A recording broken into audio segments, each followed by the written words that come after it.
QRIS. Mungkin Anda memakainya pagi-pagi untuk membeli kopi, membeli kebutuhan di warung, membeli rokok. Cepat, praktis, simbol kemajuan digital Indonesia. Kita menganggapnya sebagai solusi, tapi siapa sangka di panggung dunia, QRIS justru dianggap sebagai masalah. Adapun sistem pembayaran berbasis Jadi QRIS ini Amerika Serikat menunjukkan komplainnya dalam laporan resmi estimasi. Baru-baru ini, pemerintah Amerika Serikat lewat kantor perwakilan dagangnya secara resmi menyoroti kebijakan detail QRIS. Mereka menilai sebagai hambatan dagang yang tidak adil, sebuah tembok yang sengaja dibangun untuk menghalangi raksasa keuangan mereka seperti Visa dan Mastercard. Pertanyaannya, mengapa Indonesia mengambil langkah yang ditentang oleh negara adidaya ini?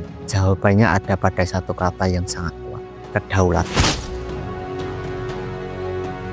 Ini adalah upaya Indonesia untuk mandiri, untuk mengamankan data transaksi kita di negeri sendiri, tidak bergantung pada jaringan asing. Sebuah cita-cita yang sangat hebat. Tapi disinilah ceritanya menjadi lebih dalam. Dalam pacuan menuju kedaulatan ini, siapa yang menanggung biayanya di lapangan? Di balik narasi besar tentang kemandirian, ada cerita lain yang jarang terdengar. Ikuti saya.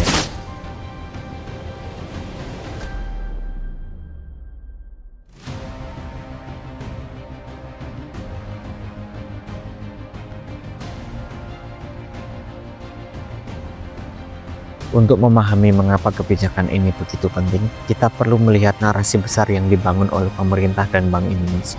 Tujuannya adalah menciptakan sistem pembayaran nasional yang super efisien dan modern, sekaligus menjamin keamanan transaksi dan menjaga kedaulatan data kita. Dan yang terpenting, mendorong inklusi keuangan bagi semua.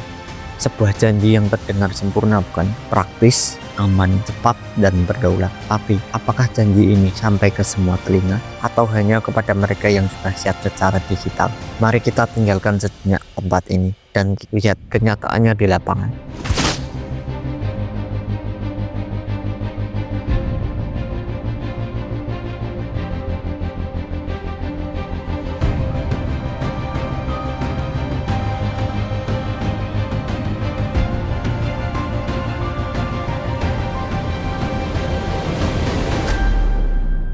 Kita akan bertemu dengan mereka, kelompok analog yang merasakan dampak berbeda dari kemajuan ini. Mereka adalah wajah dari biaya yang tak terlihat dari sebuah kedaulatan digital.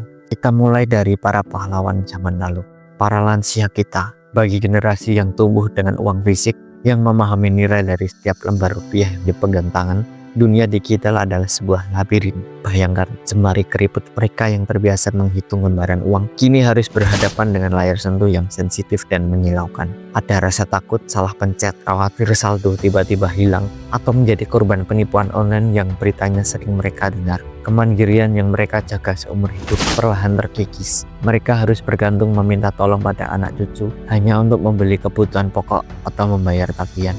Ini bukan sekedar sikap teknologi, ini adalah tentang martabat dan rasa terisolasi di dunia yang terasa semakin asing bagi mereka.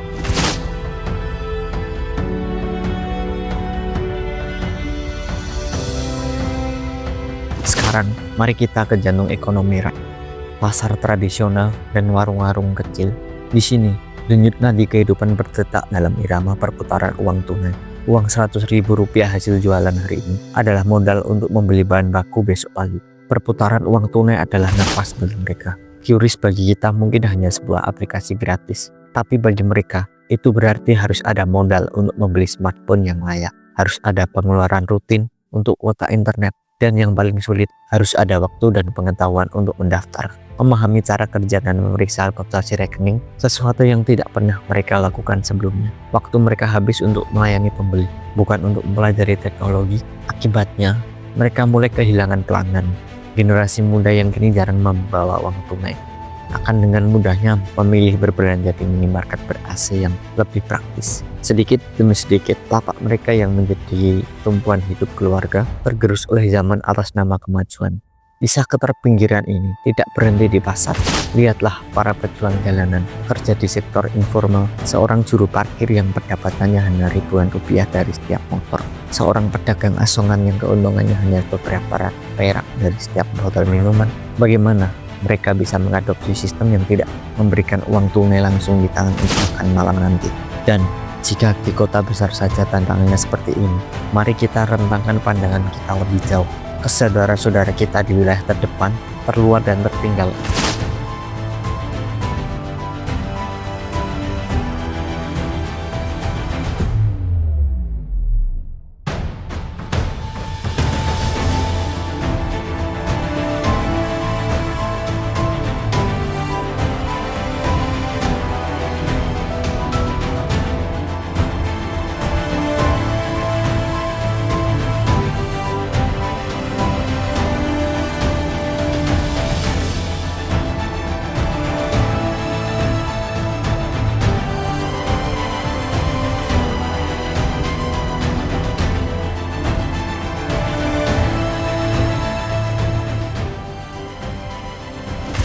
Di sana, jangankan QRIS atau internet 5G, sinyal telepon yang stabil pun adalah sebuah kemewahan. Bank dan ATM letaknya bisa berjam-jam bagi mereka.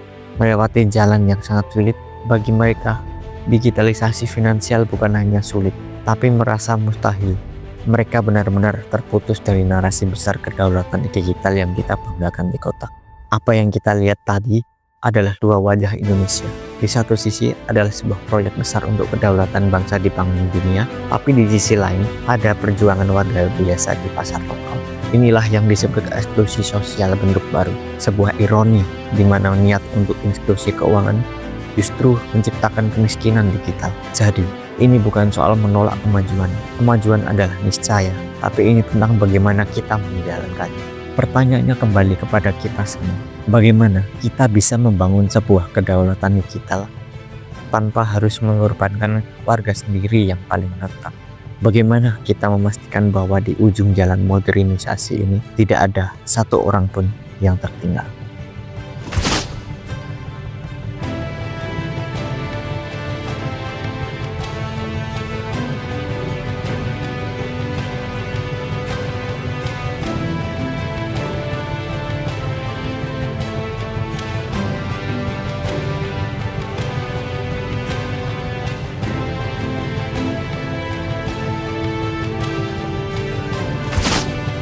Saya Olsadi Julianto. Terima kasih sudah menonton. Bagikan pendapat Anda di kolom komentar.